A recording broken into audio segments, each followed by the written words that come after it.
오늘 하나님께서 우리에게 주신 말씀은 구약성경 창세기 21장입니다. 구약성경 창세기 21장 22절에서 31절까지의 말씀입니다. 이제 하나님 말씀을 봉독하겠습니다.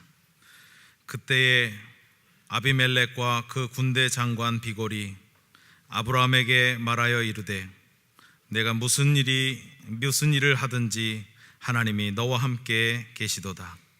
그런즉 너는 나와 내 아들과 내 손자에게 거짓되이 행하지 아니하기를 이제 여기서 하나님을 가리켜 내게 맹세하라. 내가 내게 후대한 대로 너도 나와 내가 머무는 이 땅에 행할 것이니라. 아브라함이 이르되 내가 맹세하리라 하고 아비멜렉의 종들이 아브라함의 우물을 빼앗은 일에 관하여 아브라함이 아비멜렉을 책망하매 아비멜렉이 이르되 누가 그리하였는지 내가 알지 못하노라.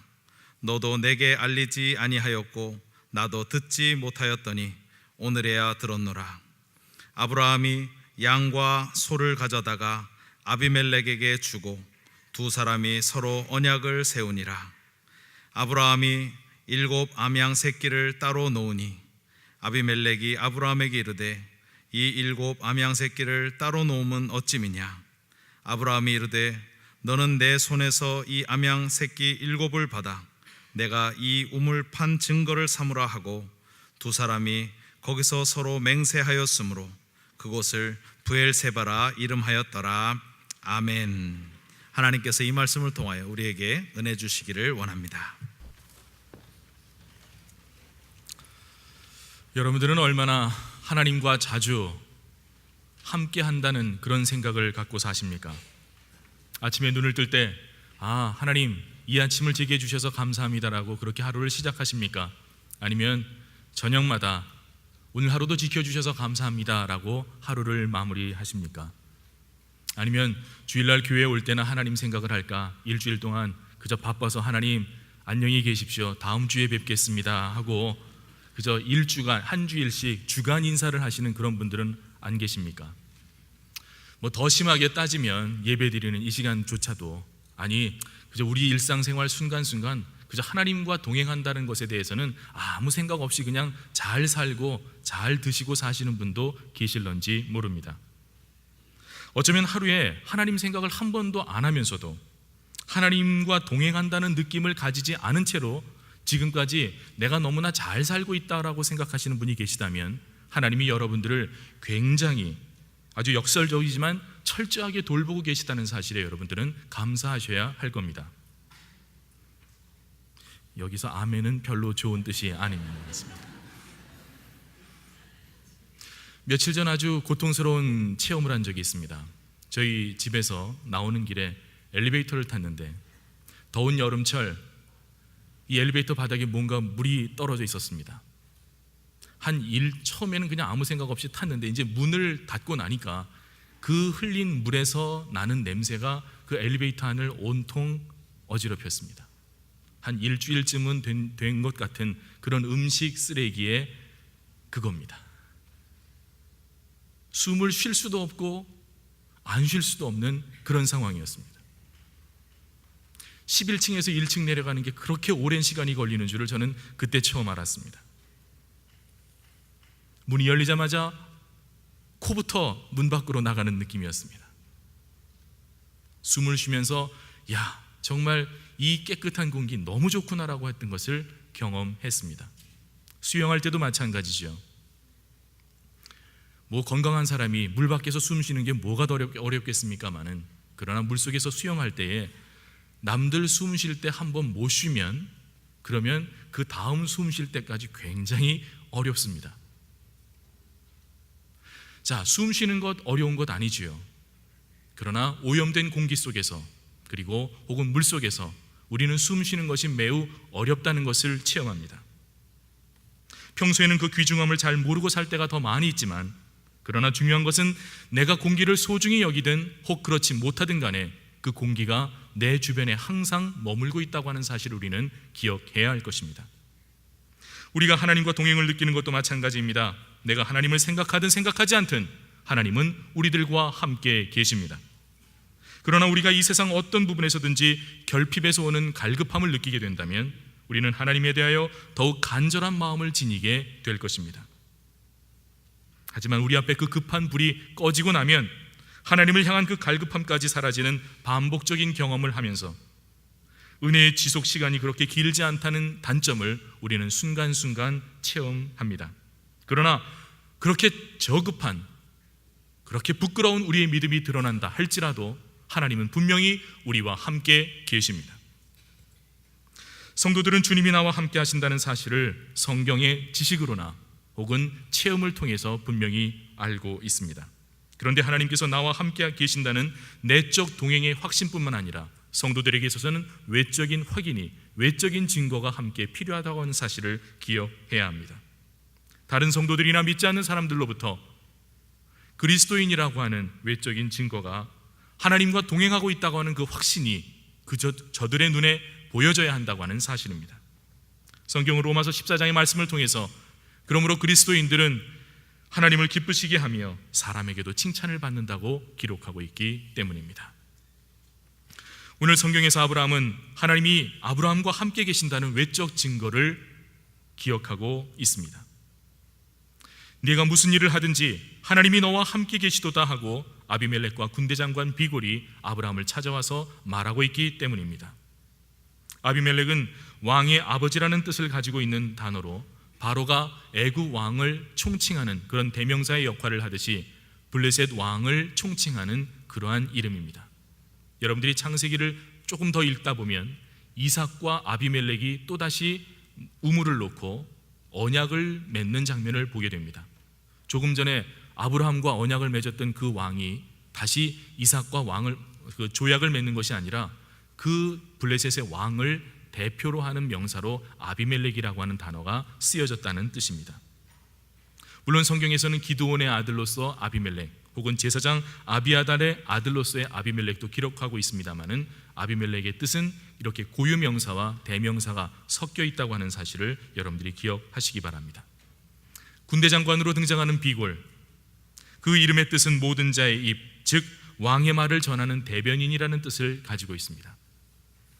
아비멜렉과 그 왕의 뜻을 전할 대언자로서, 대변인으로서 비골이 등장하는 것입니다. 그들은 아브라함을 찾아와서 이야기합니다. 내가 당신과 언약을 맺고 싶습니다. 동맹을 맺읍시다.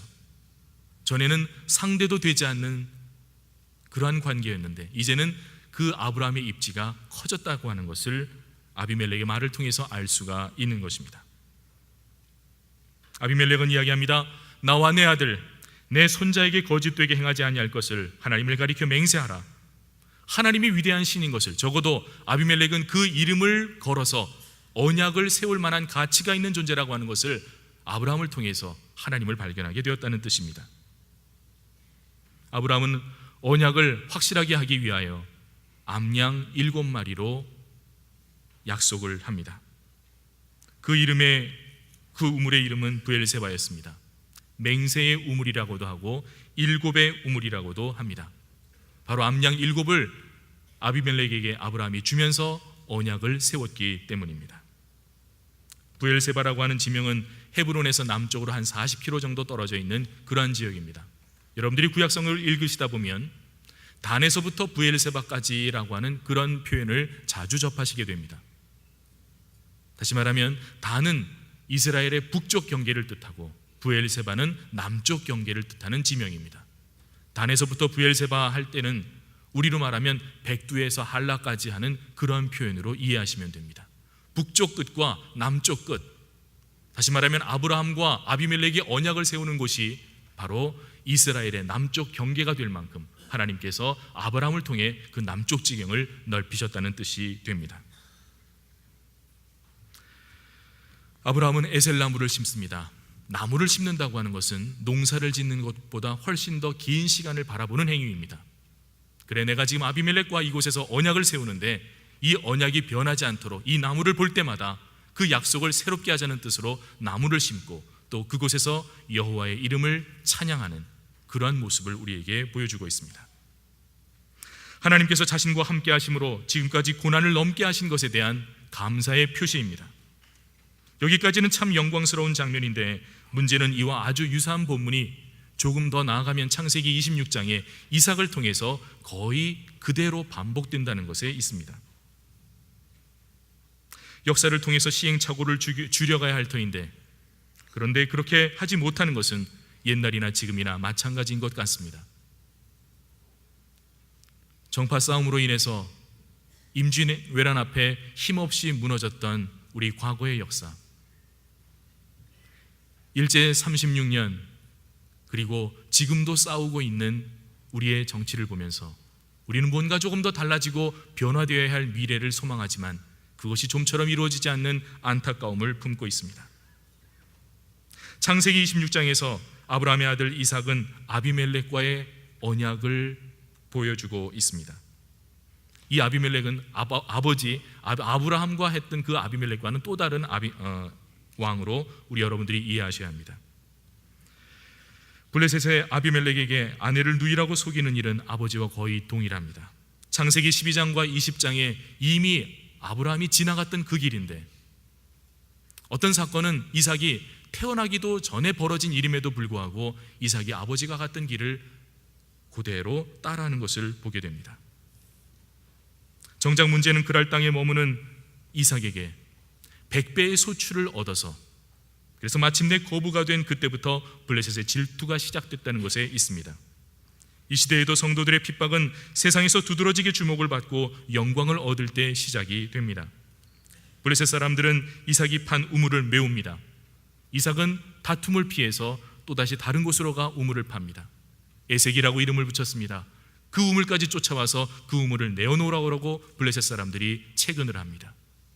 또 그 우물을 내어주고 다른 곳에서 이삭은 신나라고 하는 우물을 팝니다. 그 우물도 또 쫓아와서 내놓으라 합니다. 이삭은 또다시 다른 곳으로 르호봇이라는 장소로 옮겨서 우물을 팠습니다. 결국 블레셋 사람들의 욕심은 브엘세바까지 이릅니다. 그 브엘세바가 어디입니까? 바로 이삭의 아버지 아브라함이 팠던 그 우물입니다. 아버지 시절에 겪었던 사건과 거의 비슷한 반복을 그 아들 이삭이 그대로 답습하고 있는 것을 성경은 보여주고 있는 것입니다. 그러나 아브라함에게는 없었지만 이삭에게는 있었던 것이 한 가지 있었습니다. 그것은 두 사람의 피가 절정을 향해 젠걸음을 옮겨가는 그 순간 하늘에서 들려왔던 구원의 소리였습니다. 아브라함아, 네 아들 이삭에게 손을 대지 말라고 하나님은 급하게 아브라함을 세우셨습니다. 그러나 그 음성은 단지 네 아들 이삭을 죽이지 말라는 하나님의 만류가 아니라 내가 널 모리아 산으로 갈 때까지, 네가 모리아 산에서 네 아들 이삭을 잡아 죽이려고 하는 그때까지 내가 너를 계속해서 보고 있었다. 내가 너와 함께 있었다고 하는 하나님의 다른 표현이셨던 것입니다. 그 경험을 했던 이삭은 아버지의 과거와 아버지의 그것과는 반드시 달랐어야만 했습니다. 실수만 반복되는 것이 아니라 은혜도 반복되었습니다. 그들이 하나님과 함께 하심을 볼 수 있었던 이유는 무엇이었을까요? 그럴 수 없는 일을 가능하게 했던, 바로 우물이 없는 곳에서 물이 나왔다는 사실입니다. 여러분도 아시겠지만 땅을 판다고 다 우물이 나오는 것은 아닙니다. 판다고 다 나오면 그렇게 우물이 귀할 이가 없지요. 블레셋 사람들이 끊임없이 이삭을 따라와서 우물을 내놓으라고 이야기했던 이유는, 이상하다, 우리가 파면 우물이 안 나오는데 이삭이 파면 물이 나오는 겁니다. 아브라함이 목축으로 하면 목축이 잘 되고 물을 파면 샘이 터지고, 그것들을 블레셋 사람들이 보아왔다는 이야기입니다. 특히 물이 귀한 중동 지역에서 물은 삶의 기초와 뿌리가 됩니다. 하나 얻기도 힘든 우물을 파는 곳마다 얻는다는 것은 하나님의 도움을 받는다고 보이기에 충분했던 조건이었습니다. 아브라함과 아비멜렉의 갈등 속에서, 또 그 아들 이삭과 아비멜렉의 갈등 속에서 하나님은 반복적으로 역사하시며 그분이 택한 백성들을 철저하게 편들어 주셨습니다. 그리고 그것은 세상을 향한 외적 증거로 이방 사람들에게 나타나게 되었던 것입니다. 우리는 성도들에게서 어떤 직분을 가지고 있느냐에 따라 사회적 지위가 무엇이냐, 가정 형편이 어떠냐, 경제적 조건이 어떠냐에 따라서, 또 신앙의 연륜이 얼마나 되었느냐에 따라서, 또 그 사람이 어떻게 살아가는지에 대한 행동 모습을 보면서 외적인 증거를 판단하려고 합니다. 그러나 이러한 외적 증거들은 실제의 모습보다 과소평가하거나 과대평가될 위험성이 있습니다. 사회적 지위나 경제적 부유함에 따라서 신앙을 고려하지 않은 채 세워진 직분이 있을 수 있으며, 부모의 영향력에 따라서 세습에 비교될 만한 그러한 교회 내 특혜들이 이에 해당될 수 있습니다. 반면에 하나님이 함께 계심에 대한 내적인 증거는 개인적인 확신이나 체험, 그리고 간증 등이 있지만, 이런 것들은 개인의 환경에 따라서 유동적으로 변한다는 한계가 또한 있습니다. 뜨거울 때는 뜨거워서 좋은데 항상 뜨거운 것이 아니라는 이야기입니다. 식을 때도 문제고 헌신과 열심도 있지만, 그러나 상황에 따라서 가변적이라고 하는 것이 항상 이 내적 증거가 가지고 있는 문제가 됩니다. 성도들은 우리를 바라보는 사람들로부터 하나님이 함께 계신다는 외적 증거를 지니도록 해야 합니다.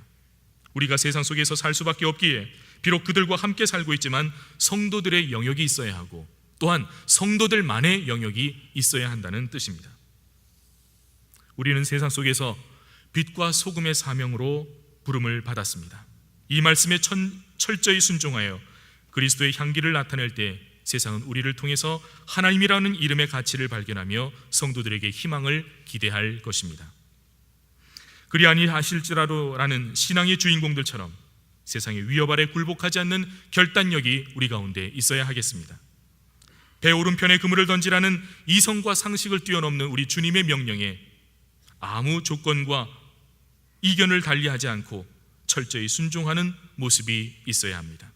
과거 조국의 독립과 이 땅의 역사를 위해 생명의 위협을 받아들였던 역사가 우리 가운데 이어져야 한다는 뜻이기도 합니다. 그리고 지금 나 한 사람의 유익보다 사회와 미래를 책임감 있게 살리고, 또 그것을 위해 앞장서려는 저와 여러분들의 노력이 실천되어야만 합니다. 그렇게 될 때에 세상은 우리에게서 하나님이 우리와 함께 계심과 또한 성도의 권위를 보게 될 것입니다. 최근 기독교에 대한 신뢰가 또 기대가 낮아지고 있는 것은 우리 스스로 그리스도를 닮고자 하는 노력을 포기한 데 있습니다. 그들이 자랑하는 것을 우리도 똑같이 자랑하려고 하고, 그들의 자랑을 우리가 부러워하려고 했던 그런 모습이 있다는 뜻입니다. 세상 속에 살면서 그들과 차별되지 못하고 철저히 동화되어서 세상이 더 이상 교회와 성도들에게 바랄 만한 매력이 되지 못한다는 뜻이 되어버렸습니다. 이런 외적인 증거들을 위하여 성도들은 자기 안에 내적인 증거들을 품으며 살아가야 합니다. 개인적으로는 별로 호감이 없지만 TV 프로그램 중에 나는 가수다라는 그런 프로그램이 있습니다. 시청률 흥행에 성공했고 출연하는 가수들도 별로 무명의 가수들이었는데 제법 인기를 얻어서 요즘 다시 그 가치를 올라가고 있는 그런 가수들이 많아지고 있다고 합니다. 그런데 요즘 방송에 자주 나오는 가수들이 노래만 하는 가수가 아니라서 아마도 나는 가수다라는 제목으로 프로그램을 만든 것 같습니다. 저도 그 프로그램을 우연찮게 보다 보면 설교를 들으면서는 울지 않는 분이 음악을 들으면서 가수가 노래 부르는 것을 보면서 우시는 분을 봤습니다. 이건 설교를 하는 목사의 책임이기도 하고, 그리고 그 프로그램이 가지고 있는 물론 장점도 있는 것 같기는 합니다만, 그 프로그램을 보다 보니까 어떤 가수는 이렇게 이야기를 합니다. 노래 부르면서 꼴찌해도 돼, 함께 즐기면 돼, 떨어져도 상관없어, 나는 가수야. 누가 뭐라고 해도 나는 가수라는 겁니다. 여러분 어떻게 생각하십니까? 누가 뭐라고 해도 노래 잘하는 가수가 진짜 가수입니다. 마찬가지로 남들이 자신을 어떻게 평가하든지 자기가 진정한 가수의 길을 가고 있다면, 그래서 그것으로 만족할 수 있다면 성도들은 내가 성도다라고 하는 분명한 자기의식이 있어야 한다는 뜻입니다. 물론 우리 모두의 삶이 의롭지는 않을 것입니다. 내가 나 자신을 보아도 감히 성도라고 부를 수 있을런지 의심스럽기도 합니다. 부족하기로 따진다면 여기 서 있는 목사도 예외일 수 없고, 교회를 오래 다녔다고 하는 사람, 직분을 갖고 그리고 여러 가지로 봉사를 하는 그런 분들 속에서도 거룩함의 기준을 다 채우지는 못할 것입니다. 때로는 세상 속에서 칭찬받을 만한 기준이 되지 못할 수도 있습니다. 지식적으로나 경제적으로 우리가 세상이 동의할 만한 어떤 칭찬거리의 주인공이 되지 못할 수도 있다는 뜻입니다. 심지어 윤리적으로 비난을 받을 수도 있습니다. 그러나 아무리 우리가 부족하다고 해도 우리는 하나님의 자녀들입니다. 이것은 결코 자랑이나 교만을 위한 자기 선포가 아닙니다. 바울이 고백했듯이 이후로 나를 괴롭게 하지 말라, 내가 예수의 흔적을 가져노라 했던 바울의 담대함과 마찬가지인 것입니다. 우리는 바울처럼 말할 수 있고 또 말해야 하는 것입니다. 에베소서 5장 8절의 말씀처럼 우리는 다 어둠 속에 있던 사람들이었습니다. 그러나 예수 그리스도로 말미암아 빛이 되었습니다. 주 안에서 빛이 되었다는 뜻입니다.